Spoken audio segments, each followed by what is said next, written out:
Something historic is unfolding in Britain tonight. Something so explosive, so unexpected, that the country's old political order is shaking from the ground up. Crowds of furious voters have marched straight to the gates of Buckingham Palace, chanting, roaring, demanding a snap election. And behind this eruption of anger is a single shockwave. In a new mega poll, a rising insurgent party has surged to a projected majority so large, so impossible, that even the palace walls are trembling. The establishment didn't see this coming. They thought they could bury it. They thought they could silence it. But tonight, Britain is speaking, and the entire nation can hear the roar. It began with a rumble, distant, unclear. The kind of sound London only hears when history is about to snap. By the time the cameras caught up, it was already too late. Hundreds, maybe thousands of angry citizens were storming the mall, surging toward Buckingham Palace with banners raised high and voices sharp enough to cut through the cold air.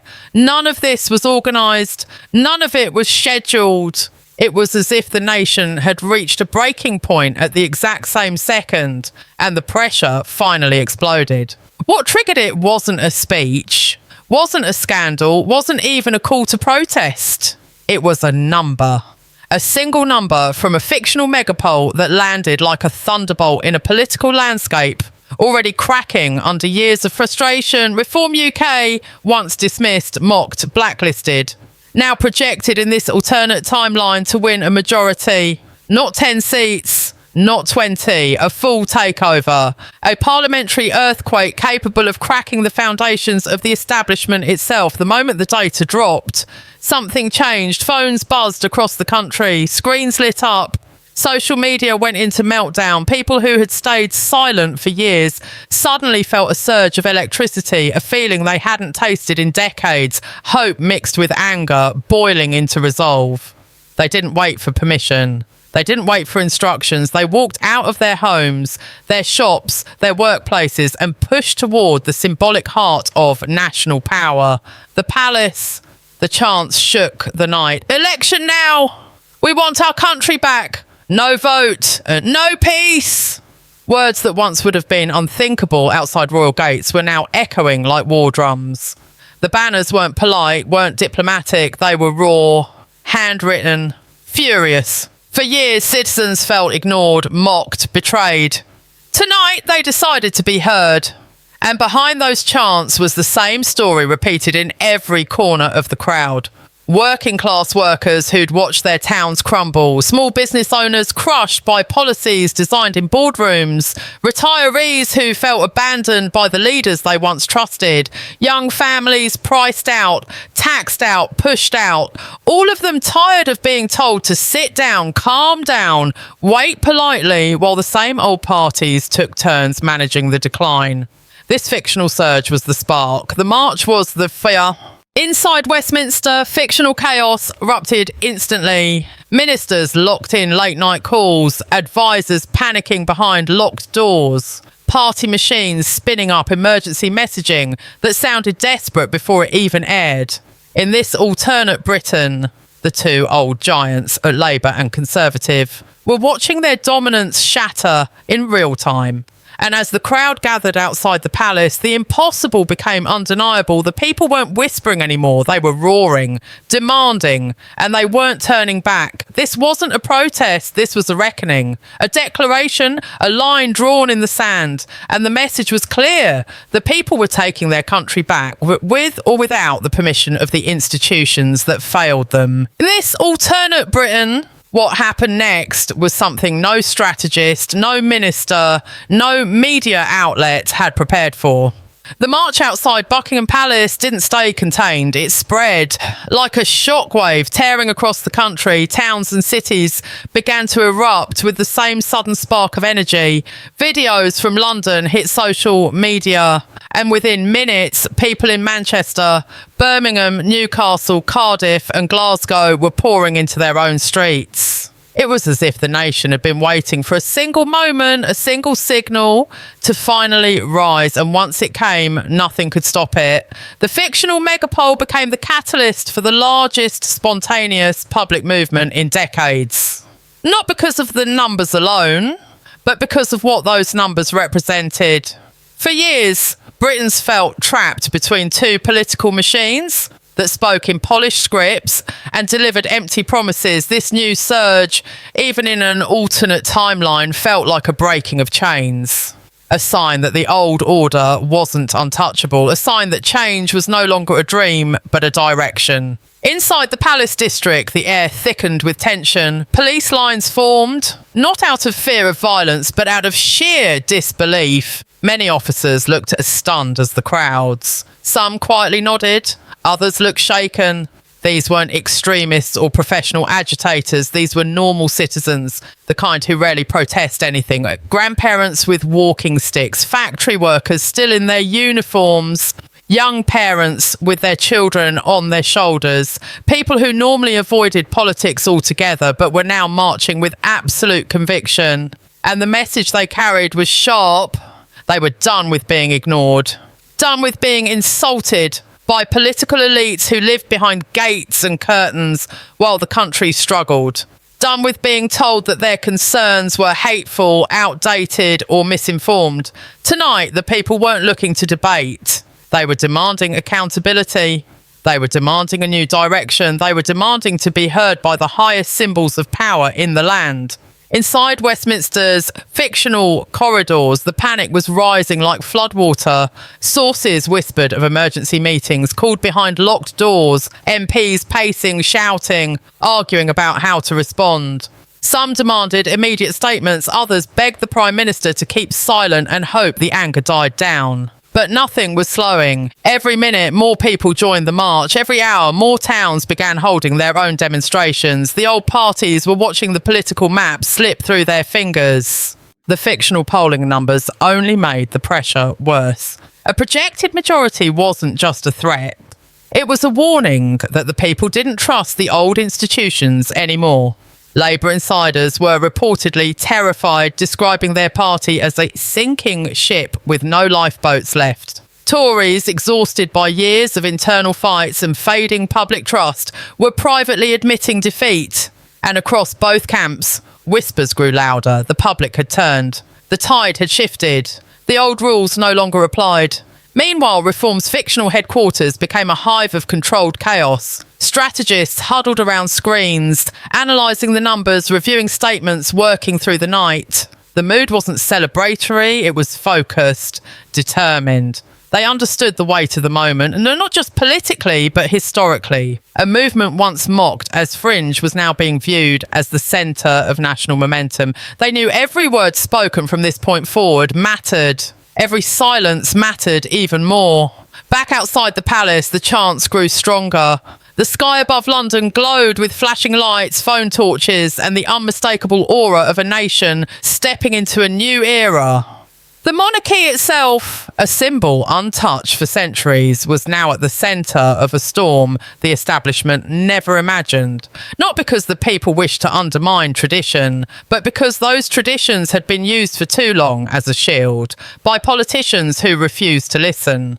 The crowd wasn't demanding a revolution through force. They were demanding one through democracy, through a vote, through the right to choose their future rather than accept one crafted behind closed doors. And that simple demand carried more power than any protest the capital had seen in a generation. Across the country, as midnight crept closer, the restlessness deepened.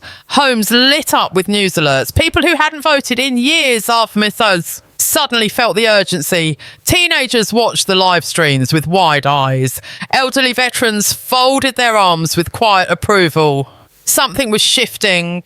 Something bigger than one party, bigger than one poll, bigger than one night. It was the feeling of a country waking up, a country remembering its voice, a country ready to reclaim what it felt had been taken. And for the first time in decades, the establishment felt genuinely afraid. As dawn began to break across Britain, the political landscape remained shattered and unrecognisable. What started as a single march had ignited a nationwide surge that no one could contain. In this fictional Britain, where Reform UK had grown from an outsider to a powerhouse seemingly overnight, the aftershocks of the previous night's events were still echoing through every corner of the nation. The establishment was scrambling.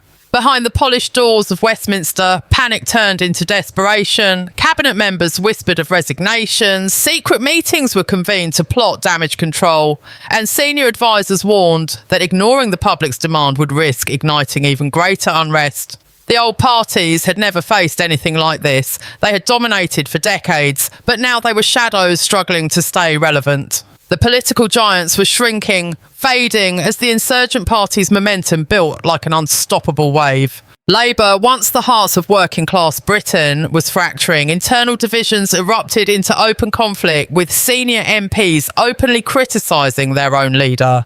Reports of heated arguments leaked to the press, showing a party in chaos, desperate to find footing, but losing ground fast. Members who once believed in Labour's mission felt abandoned by its leadership, accusing it of ignoring the very communities it claimed to serve. Their slogans of unity and progress rang hollow as the public turned away in frustration. The Conservative Party was no better. Years of infighting and public scandals had worn down its base. Ministers who had once proudly worn Tory colours now kept their heads down, fearing public backlash. Several prominent figures in the party were rumoured to be considering stepping away quietly, unwilling to face the humiliation of electoral defeat. Behind the scenes, covert talks were taking place. Some Tories were exploring alliances or even defections, unsure if their loyalty to the party was worth the political cost. Meanwhile, Reform UK was capitalising on every moment. Their leadership remained calm but resolute, aware that this was no ordinary political surge. They had become the face of public frustration and hope. A lightning rod for those who felt betrayed by decades of broken promises. Nigel Farage, once dismissed as a relic of a bygone era, was now a commanding figure who spoke plainly and honestly to millions. His words cut through the noise, resonating deeply with voters who had long felt ignored.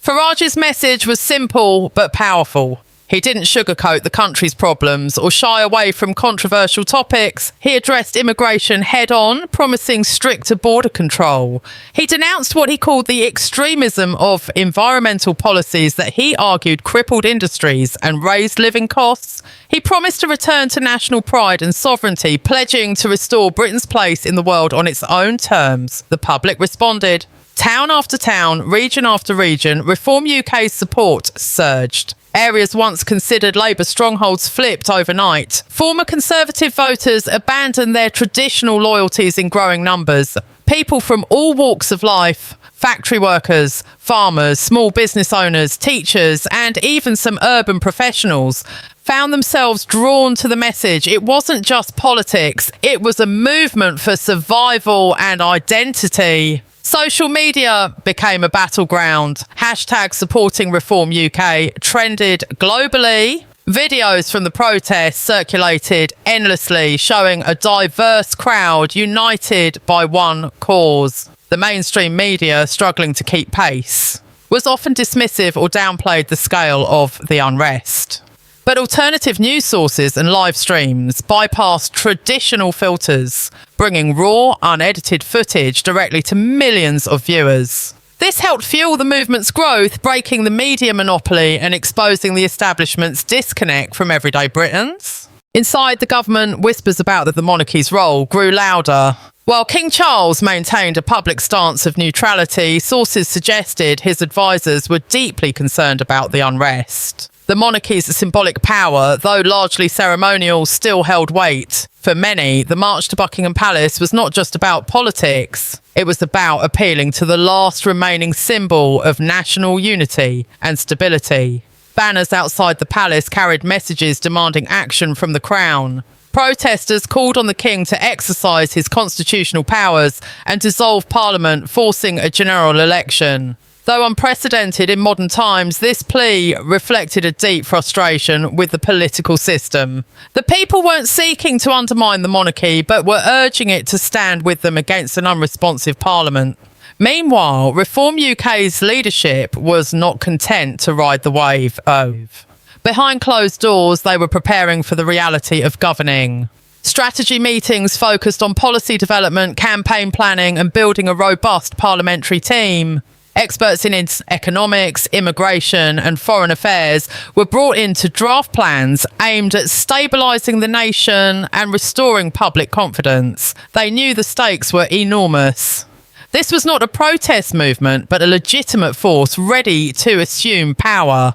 The opposition was already feeling the pressure.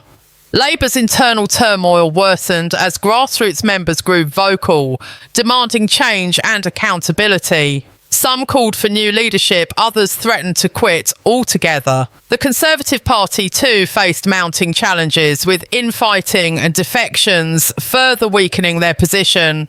Political analysts spoke openly about the potential collapse of Britain's traditional two-party system. The public mood remained charged. The events of the past days had awakened a collective resolve. Ordinary citizens were no longer willing to accept business as usual. They were organising locally, holding meetings, sharing information and demanding their voices be heard.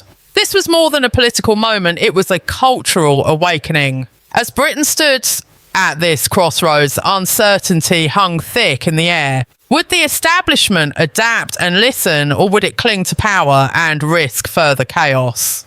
The fictional surge of Reform UK had broken the political mould, but what came next was anyone's guess. One thing was clear, the nation's future was no longer dictated by backroom deals or quiet compromises. It was in the hands of the people, loud, determined and united like never before. The tide of history was no longer a distant rumble. It had become a roaring wave that threatened to reshape Britain's political landscape forever.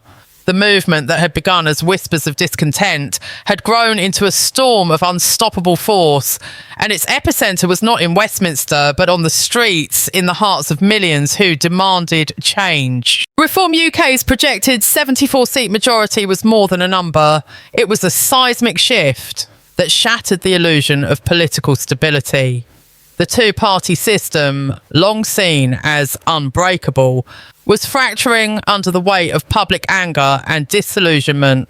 Labour and the Conservatives, once pillars of British politics, were crumbling, their leaders struggling to maintain control amid growing chaos. In this fictional Britain, the implications went far beyond politics. This was a reckoning born from years of neglect, broken promises, and the widening gap between rulers and the ruled. Communities ravaged by economic decline, overwhelmed by crime and frustrated by failing public services were finally making their voices heard. Their message was clear: enough is enough. The march on Buckingham Palace was not an isolated event, but a symbol of the broader movement.